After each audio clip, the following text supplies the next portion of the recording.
Hello students, आज हम fluid mechanics के नेक्स्ट चैप्टर हाइड्रोलिक मशीन के बारे में पढ़ेंगे।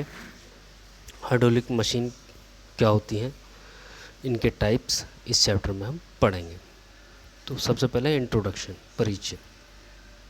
हाइड्रोलिक मशीन ऐसे उपकरण हैं जो द्रव में जो ऊर्जा संग्रहित होती है यानी स्टोर होती है, उस ऊर्जा को यांत्रिक ऊर्जा में परिवर्तित करती है। जो एक फ्लूइड मास में या द्रव द्रव्यमान में जो संग्रहित ऊर्जा यानी स्टोर ऊर्जा, वो कौन कौन सी होती है? वो स्थितिज ऊर्जा, गतिज ऊर्जा और इंटरमोलिकुलर ऊर्जा होती है, यानी अंतराण्विक ऊर्जा कहते हैं इसे। यांत्रिक ऊर्जा रोटेटिंग शाफ्ट द्वारा प्रेषित होती है, यानी घूर्णन जो शाफ्ट होती है उसके द्वारा ट्रांसमिट होती है। पानी को माध्यम के रूप में उपयोग करने वाली मशीन हाइड्रोलिक मशीन के रूप में जाना जाता है, यानी जो पानी को यानी वाटर को माध्यम के रूप में उपयोग करने वाली जो मशीन है उनको हम हाइड्रोलिक मशीन कहते हैं। हाइड्रोलिक मशीनें जो हाइड्रोलिक ऊर्जा को यानी जो पानी की जो ऊर्जा है हाइड्रोलिक यांत्रिक ऊर्जा में परिवर्तित करती हैं, जिन्हें हम टरबाइन कहते हैं। तो hydraulic turbine hydraulic turbine hydraulic ऊर्जा को यांत्रिक ऊर्जा में परिवर्तित करती हैं, उन्हें हाइड्रोलिक टरबाइन कहते हैं। इस प्रकार जो यांत्रिक ऊर्जा प्रोड्यूस हुई, उत्पादित हुई, उसका उपयोग एक विद्युत जनरेटर को चलाने में किया जाता है, यानी जो मैकेनिकल ऊर्जा हमें मिली उसको हम विद्युत जनरेटर को चलाने में करते हैं उसका प्रयोग।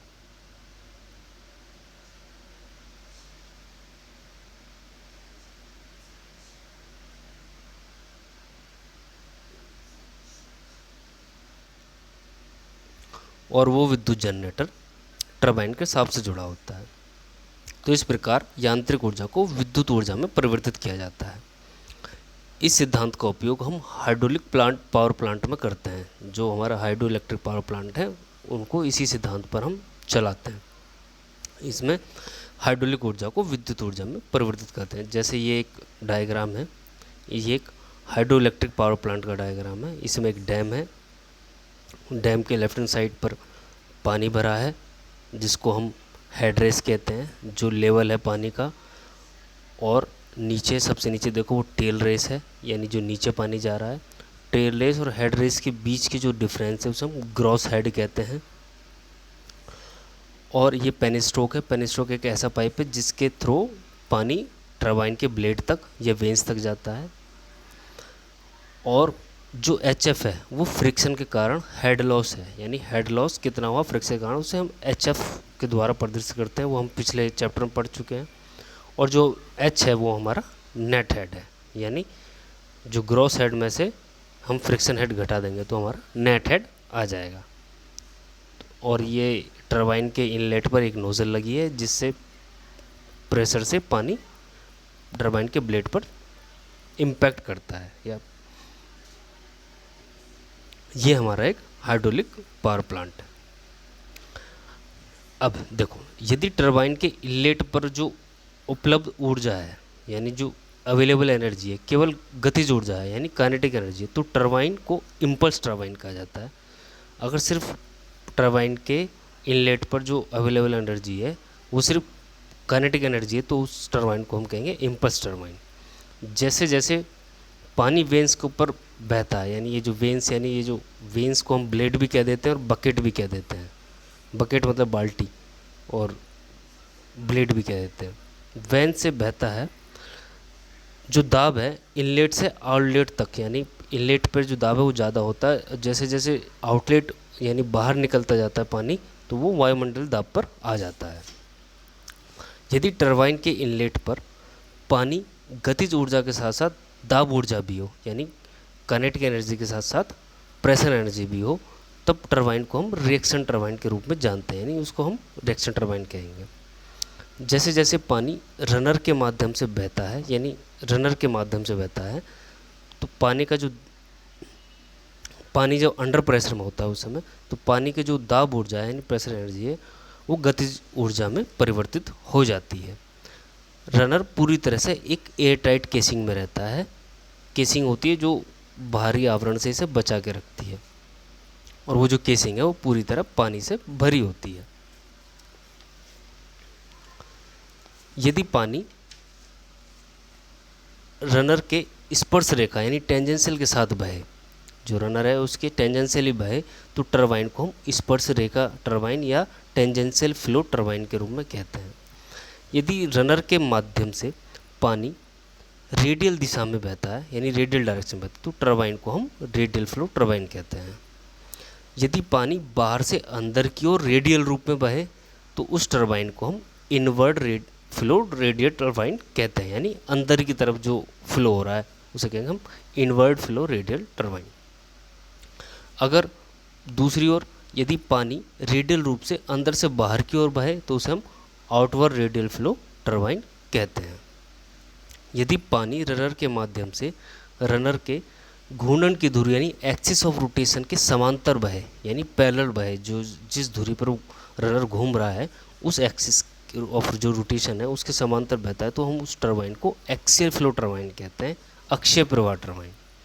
अगर पानी रनर के माध्यम से रेडियल दिशा में बहता है लेकिन रनर के रोटेशन के अक्ष के समांतर दिशा में छोड़ देता है, यानी जब बहता है, जब आता है रनर में तो वो रेडियल डायरेक्शन में आता है, पर जब उस रनर को छोड़ता है तो वो एक्सियल डायरेक्शन में यानी पैरेलल डायरेक्शन में छोड़ता है। तो इस तरह की जो हम टरबाइन है उसको हम मिक्स फ्लो टरबाइन कहते हैं।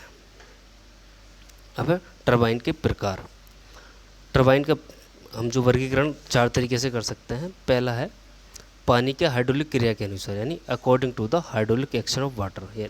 तो इसमें क्या है, पहला है इम्पल्स टरबाइन, दूसरा है रिएक्शन टरबाइन। हमने भी इम्पल्स टरबाइन के बारे में क्या पढ़ा था कि जो टरबाइन सिर्फ गतिज ऊर्जा उनके इनलेट पर उपलब्ध हो उसी को हम इम्पल्स टरबाइन कहते हैं। दूसरा है रिएक्शन टरबाइन। अब अगला है हेड और उपलब्ध पानी की मात्रा के अनुसार, यानी हेड कितना है यानी पानी का लेवल कितना है और पानी की क्वांटिटी कितनी है। तो 3 तरह के हेड होते हैं, हाई हेड, लो हेड और मीडियम हेड। तीसरा है रनर में पानी प्रवाह की दिशा, यानी रनर में किस डायरेक्शन में हमारा पानी फ्लो हो रहा है, टेंजेंशियल यानी स्पर्शी फ्लो हो रहा है, अक्षीय यानी एक्सियल फ्लो हो रहा है, या रेडियल फ्लो हो रहा है, या मिक्स्ड फ्लो हो रहा है, यानी आएगा तो रेडियली और जाएगा उसके पैरेलल। अब अगला है according to specific speed of turbine, यानी टरबाइन की विशिष्ट गति के अनुसार। तो पहला है लो स्पेसिफिक स्पीड, दूसरा है हाई स्पेसिफिक स्पीड और तीसरा है मीडियम स्पेसिफिक स्पीड। अब इम्पल्स टरबाइन और रिएक्शन टरबाइन में थोड़ा अंतर। तो पहला पॉइंट है इम्पल्स टरबाइन में द्रव की सभी उपलब्ध ऊर्जा को एक जेट द्वारा गतिज ऊर्जा में परिवर्तित किया जाता है। और रिएक्शन टरबाइन क्या है, जो रनर वेन है पर जो स्ट्राइक करेगा जो द्रव, पहले का कुछ भाग यानी उसका कुछ भाग गतिज ऊर्जा में परिवर्तित होता है, बाकी नहीं होता। यानी जो रनर वेन पर जो स्ट्राइक करेगा जो वाटर है उसका कुछ ही भाग गतिज ऊर्जा में परिवर्तित होगा। दूसरा है जो बकेट हैं अपने दाब को बदले बिना जेट की दिशा बदल देते हैं, यानी जो बकेट पे प्रेशर डलेगा जेट का, तो जो भी मैंने बताया था वेन्स और बकेट और ब्लेड कह देते हैं, वो जेट की दिशा बदल देते हैं दाब को बदले बिना। इसमें क्या है, द्रव के प्रवाह को बिना हानि के रेगुलेट नहीं किया जा सकता। इसमें क्या है, द्रव के प्रवाह में कुछ ना कुछ हानि होती है। इसका तीसरा पॉइंट क्या है, द्रव के प्रवाह को बिना हानि के नियंत्रित किया जा सकता है। और तीसरा पॉइंट रिएक्शन टरबाइन में क्या है, जो द्रव के व्हील होते हैं वो पूरी परिधि पर एडमिट किया जाता है, यानी जो उनका जो व्हील होता है वो पूरी तरह डूबा हुआ होता है। और क्या है, रिएक्शन टरबाइन में पहिया पूरा नहीं चलता, जो इसमें व्हील है रिएक्शन इम्पल्स टरबाइन में वो पूरी तरह नहीं चलता। रिएक्शन टरबाइन में क्या है, रनर को पूरा दौड़ना पड़ता है या पूरा दौड़ना चाहिए। अगला है इसमें ड्राफ्ट ट्यूब की आवश्यकता नहीं होती इम्पल्स टरबाइन में, और इसमें ड्राफ्ट ट्यूब की आवश्यकता होती है। अब है ग्रॉस हेड और नेट हेड क्या होता है। ग्रॉस हेड जब पानी नहीं बह रहा हो, यानी जब पानी नहीं बह रहा है, प्रवाह नहीं हो रहा है, तो हेड रेस और टेल रेस के जो बीच का अंतर है उसे हम ग्रॉस हेड कहते हैं। अब है नेट हेड। टरबाइन के इनलेट पर जो हेड उपलब्ध होता है उसे हम नेट हेड कहते हैं। इसे हम इफ़ेक्टिव हेड या प्रभावी शीर्ष भी कहते हैं। जब पानी हेड रेस से टरबाइन की तरफ प्रभावित होता है, यानी ऊपर से नीचे की तरफ होता है, तब पेन स्ट्रोक में कुछ घर्षण के कारण शीर्ष हानि होती है, यानी हेड लॉस होता है। इसको हम एच द्वारा प्रदर्शित करते हैं। तो नेट हेड क्या होगा कि जो ग्रॉस हेड है उसमें से फ्रिक्शन हेड को घटा दो तो हमारा नेट हेड आ जाता है। ये अभी ऊपर भी हमने पढ़ा था। अब है इम्पल्स टरबाइन। ऐसी टरबाइन को इम्पल्स टरबाइन कहा जाता है यदि टरबाइन का जो रनर है पानी के इम्पैक्ट से घूमता है, इम्पैक्ट या इम्पल्स के कारण घूमता है। जो उस पर इम्पैक्ट पड़ेगा उसको उसके कारण घूमता है, तो उसको हम इम्पल्स टरबाइन कहते हैं। पानी के प्रभाव को बढ़ाने के लिए हम क्या करते हैं, पानी में जो ऊर्जा है पूरी, जितनी भी हाइड्रोलिक एनर्जी है, उसको हम नोजल द्वारा एक गतिज ऊर्जा में परिवर्तित कर देते हैं। और जो नोजल है उसको हम रनर के करीब रखते हैं ताकि जो उसका जो जितनी भी एनर्जी है वो बकेट पर आसानी से ट्रांसफ़र हो सके। जो इसमें ब्लेड या बकेट होते हैं वो रनर की जो पूरी परिधि पर फिक्स होते हैं। रनर के इनलेट और आउटलेट के बीच दाब अंतर नहीं होता। इसमें जो रनर के इनलेट और आउटलेट के बीच कोई दाब अंतर नहीं होता। वायुमंडल दाब रनर के सभी बिंदुओं पर काम करता है। तो इसमें क्या होता है, वायुमंडल जो दाब है रनर के सभी बिंदुओं पर काम करता है। दुर्घटना और पानी की छींटों से बचने के लिए हम एक केसिंग का इस्तेमाल करते हैं। उदाहरण के लिए इसमें पेल्टन व्हील है जिसे हम आगे पढ़ेंगे। उदाहरण इम्पल्स टरबाइन का जो एग्जाम्पल है वो पेल्टन व्हील है। अब है रिएक्शन टरबाइन। ऐसी टरबाइन को हम प्रतिक्रिया या रिएक्शन टरबाइन कहते हैं यदि टरबाइन के इनलेट पर पानी की में जो गतिज ऊर्जा यानी काइनेटिक एनर्जी है उसके साथ साथ दाब ऊर्जा भी हो, यानी प्रेशर एनर्जी भी हो। यानी जो टरबाइन का इनलेट है उस पर काइनेटिक एनर्जी भी हो और प्रेशर एनर्जी भी हो। तो इस तरह की हम जो हमारी टरबाइन होती है उसे हम रिएक्शन टरबाइन कहते हैं। रिएक्शन टरबाइन में रनर इनलेट और रनर के आउटलेट के बीच दाब अंतर के कारण घूमता है। जो रनर है इसमें क्या है, रनर के इनलेट और आउटलेट के बीच प्रेशर डिफरेंस होता है, तो उसके कारण ये घूमता है। जैसे ही पानी रिएक्शन टरबाइन के माध्यम से बहता है तब दाब ऊर्जा गतिज ऊर्जा में बदल जाती है, यानी जो प्रेशर एनर्जी है वो गतिज ऊर्जा में, काइनेटिक एनर्जी में बदल जाती है। और अंत में टरबाइन वायुमंडलीय दाब या उससे नीचे की तुलना में कुछ अधिक दाब पर छोड़ देता है। यानी जो टरबाइन का जो आउटलेट होगा वो वायुमंडल दाब या उससे थोड़ा अधिक होगा। प्रतिक्रिया टरबाइन में जलाशय से पानी एक खोखले शाफ्ट के माध्यम से, यानी वो जो रिजर्वायर है इसमें डायग्राम में देख रहे होगे, राइट हैंड साइड से वाटर आ रहा है, एक खोखले शाफ्ट मारा है, यानी खाली शाफ्ट मारा, एक खोखली डिस्क में ले जाया जाता है। यानी ये जो डिस्क दिखाई दे रही है तो आपको ये खाली है अंदर से, जैसे कि चित्र में दिखाया है। ये जो हॉलो डिस्क है इसे हम इंग्लिश में हॉलो डिस्क कहते हैं। 4 रेडियल ट्यूब, इसमें 4 रेडियल ट्यूब लगी हुई हैं जो नोजल के आकार की होती हैं। जब इन ट्यूब से पानी निकलता है तो इसकी जो दाब ऊर्जा कम हो जाती है और जो रोटेटिंग डिस्क की जो सापेक्ष गतिज ऊर्जा बढ़ जाती है। यानी जो रोटेटिंग डिस्क की जो उसके सापेक्ष गतिज ऊर्जा बढ़ जाती है और दाब ऊर्जा कम हो जाती है। इसके कारण प्रतिक्रिया बल स्थापित होता है जो डिस्क को घुमाता है। डिस्क के घूमने की दिशा वाटर जेट के दिशा के विपरीत होती है। प्रतिक्रिया टरबाइनों के उदाहरण क्या हैं, फ्रांसिस टरबाइन और कैप्लन टरबाइन और प्रोपेलर टरबाइन, इसे हम आगे पढ़ेंगे। अब है radial flow turbine. Radial flow turbine वे टरबाइन होती है जिनमें जो पानी की दिशा है वो रेडियल होती है। पानी रेडियल रूप से बाहर से अंदर की ओर या अंदर से बाहर की ओर प्रवाहित होता है। यदि रनर के माध्यम से पानी बाहर से अंदर की ओर बहता हो तो हमारी टरबाइन क्या हो गई, इनवर्ड रेडियल फ्लो टरबाइन। और अंदर से बाहर की तरफ फ्लो होता है तो हो गई आउटवर्ड रेडियल फ्लो टरबाइन, हम पहले भी पढ़ चुके हैं।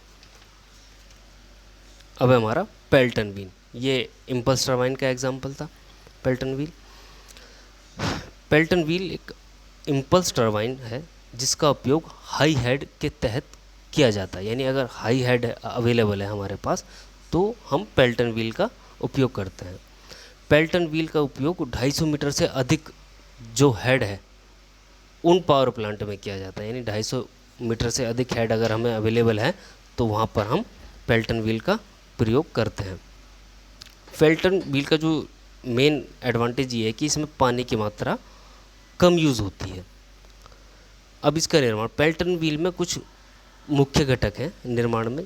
पहला है नोज़ल और गाइडेड मैकेनिज़्म, अगला है रनर और बकेट जिसको हम वेंस और ब्लेड भी कहते हैं, तीसरा है केसिंग जिसे आवरण कहते हैं, चौथा है ब्रेकिंग जेट। तो सबसे पहले हम पढ़ेंगे नोज़ल एंड गाइडेड मैकेनिज़्म।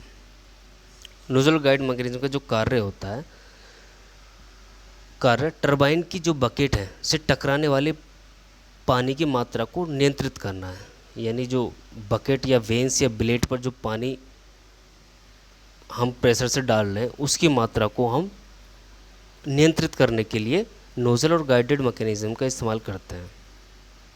ये जो नोज़ल होती है एक शंक्वाकार सुई के साथ, इसमें जो इसमें डायग्राम में देख रहे हो ये कॉनिकल नीडल है, तो इसमें नोज़ल में क्या होता है, एक शंक्वाकार सुई लगी होती है जिसे हम स्पेयर या भाला कहते हैं। और इसका जो आकार है डिपेंड करेगा कि हमारे जो यूनिट लगी है, यानी जो हम प्लांट लगा रहे हैं वो कितना बड़ा है, तो उस हिसाब से हम इसे या तो हाथ से चला सकते हैं या ऑटोमेटिक चला सकते हैं। जब बकेट से टकराने वाले पानी की मात्रा हमें कम आवश्यकता होती है तो इस स्पेयर को, जो स्पेयर है इसे हम स्पेयर कह लेंगे, अंदर की तरफ धकेल देते हैं, और जब हमें पानी की मात्रा ज़्यादा चाहिए तो इसे हम बाहर की तरफ निकाल लेते हैं। तो नोज़ल में जो प्रयुक्त होने वाले पदार्थ हैं जिससे नोज़ल बनती है वो कास्ट आयरन है, हो सकता है, और कास्ट स्टील, और जो हमारा स्पेयर है वो स्टेनलेस स्टील और ब्रॉन्ज और अपघर्षक पदार्थ जो नॉन एब्रेसिव मटेरियल हैं उनका बना होता है। ये उसका डायग्राम है, ये देखो बीच में ये पुल और पुश कर सकते हैं हम स्पेयर को, ये नोज़ल है अकॉर्डिंग टू हमें कितनी मात्रा चाहिए। अब रनर और बकेट इस डायग्राम में दिख रहे हो, ये जो कप शेप के इस पर कप लगे हैं ये ही बकेट है, इसे हम वेंस या ब्लेड भी कहते हैं। एक पेल्टन व्हील का जो रनर है एक गोलाकार डिस्क होता है जो एक क्षैतिज शाफ्ट पर लगाया जाता है। रनर की परिधि पर जो बकेट है समान दूरी पर फिक्स होते हैं, इनको हम ब्लेड कहते हैं। बकेट का आकार डबल अर्धगोलाकार होता है, यानी डबल अर्धगोलाकार होता है और कप के जैसा होता है। जो हर प्रत्येक बकेट जो क्या है शार्प एज से दो भागों में बटी होती है, यानी बीच में से शार्प एज दिया जाता है जिसे स्प्लिटर कहते हैं। जब पानी स्प्लिटर पर टकराता है तो स्प्लिटर बिना किसी झटके के इसे दो हिस्सों में बांट देता है।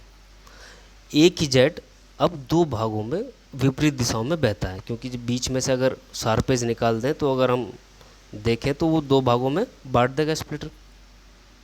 तो बकेट का जो आकार ऐसा होता है कि वो जेट को 160 से 170 तक विक्षेपित कर दे। स्प्लिटर जेट के पूरे प्रभाव को सहन करता है, इसलिए ये काफ़ी मजबूत बनाए जाते हैं, क्योंकि जो ज़्यादा लोड जो पड़ेगा वो स्प्लिटर पर ही पड़ेगा। चूँकि स्प्लिटर को जेट के पूरे प्रभाव को सहन करना है इसलिए इसको काफ़ी मजबूत बनाया जाता है। पानी की आवश्यकता के आधार पर जो बकेट हैं वो स्टेनलेस स्टील, कास्ट आयरन या ब्रॉन्ज के बनाए जाते हैं। लो हेड के लिए कास्ट आयरन का उपयोग किया जाता है, हाई हेड के लिए स्टेनलेस स्टील का या कांस्य का उपयोग किया जाता है। रनर जो होता है वो आमतौर पर बोल्टेड होता है, वो तो फिक्स्ड भी होता है या बोल्टेड होता है, पर हम बोल्टेड ज़्यादा रखते हैं ताकि आसानी से खोला जा सके या बंद किया जा सके। अब है केसिंग या आवरण जिसको हम कहते हैं। एक आवरण इस डायग्राम में देखो बीच में एक पेल्टन व्हील है और ये पूरी केसिंग में बंद है। इसका काम क्या है कि पानी की छींटों से बचाना। दूसरा, टेल रेस में पानी के डिस्चार्ज के लिए, यानी टेल रेस में जो पानी इसमें आसानी से जा सकता है और दुर्घटना से बचाने के लिए।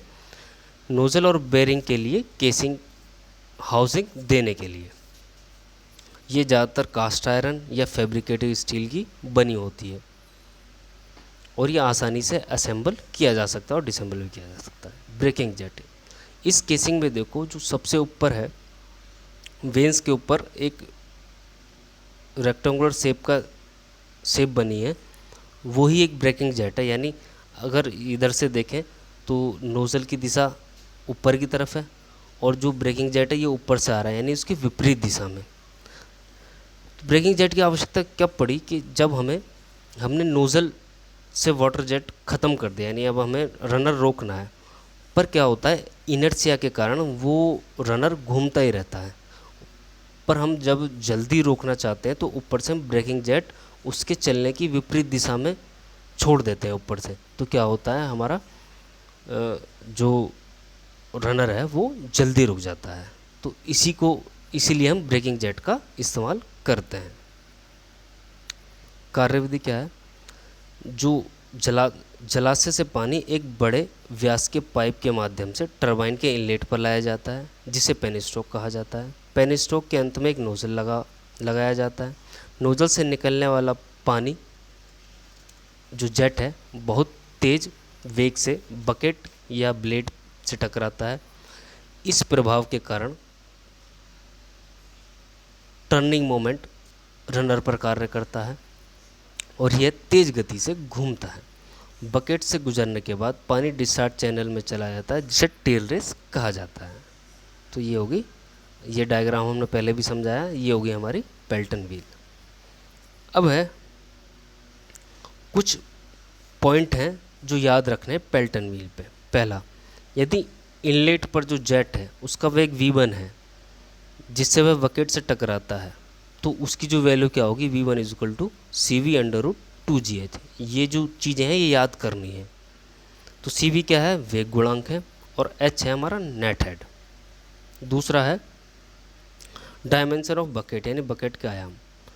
यदि उसकी जो चौड़ाई है बकेट की वो 5D होगी, ये डायरेक्ट फॉर्मूले हैं, ये याद करने हैं।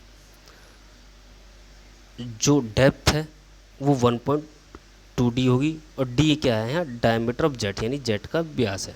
तीसरा पॉइंट क्या है, नंबर ऑफ बकेट, यानी बकेट की संख्या। तो नंबर ऑफ बकेट या ब्लेड की जो संख्या है हम कैसे देते हैं, Z equal to capital D upon 2 into small d plus 15, यानी कैपिटल D ये क्या है, मीन डायमीटर है पेल्टन व्हील का, और स्मॉल d क्या है, डायमीटर है जेड का। चौथा है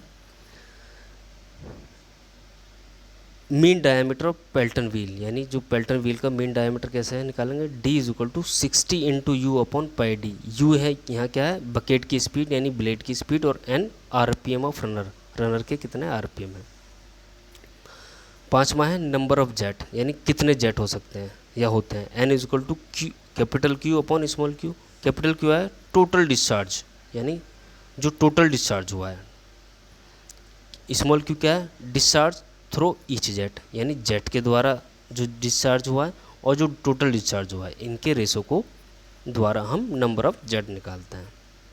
अब जेट रेशो m द्वारा प्रदर्शित किया जाता है, तो ये क्या है, mean diameter upon diameter of jet, तो इसके द्वारा हम जेट रेशो निकाल सकते हैं। अगला है स्पीड रेशो।